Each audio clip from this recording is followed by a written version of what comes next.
Welcome again to my arm wrestling with COVID-19, the coronavirus pandemic, and this is number two. Yesterday was an introduction. Today is an invitation for you to subscribe to YouTube and also to follow my reflections, my occasional reflections, perhaps one a day, perhaps one or two every week. As I said yesterday, it depends on, first of all, if I have the energy to say something, and more importantly, if there is something to say.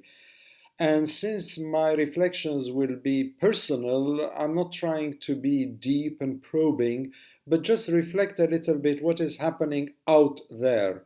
And out there is pretty much London these days. So today I just want to make the point that over the past week, the coronavirus cases in the UK have increased fivefold from something like 600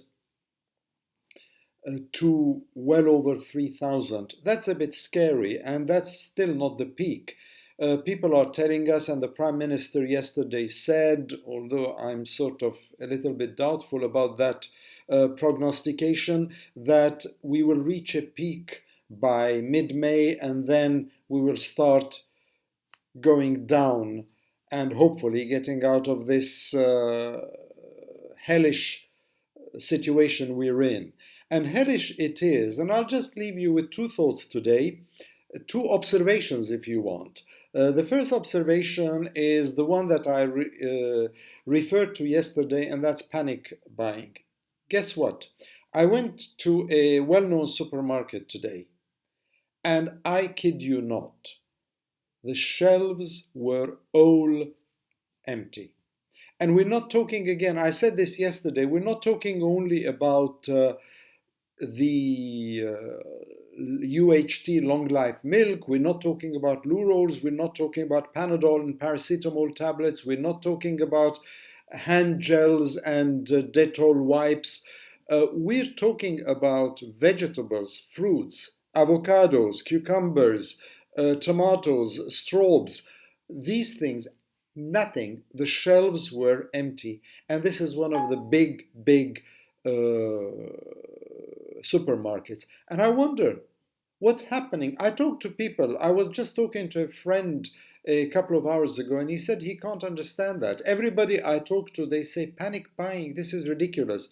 But it seems to be happening, and somebody is doing it. So whether it's the queues we've seen outside supermarkets that perhaps you've seen on the telly or in the newspapers, or going in there and looking, staring at shelves where no breakfast cereals, no Bella Vita, no cornflakes, no nothing. Everything is taken. Honestly, and I don't want to be disrespectful to anybody, but it's like locusts have invaded the supermarkets and the grocery shops.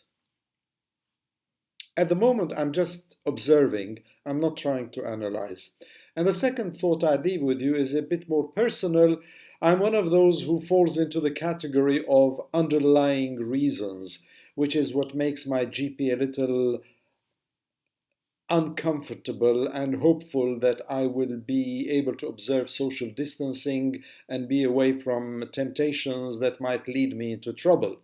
But I went into my surgery, into my practice today, and guess what? Remarkable.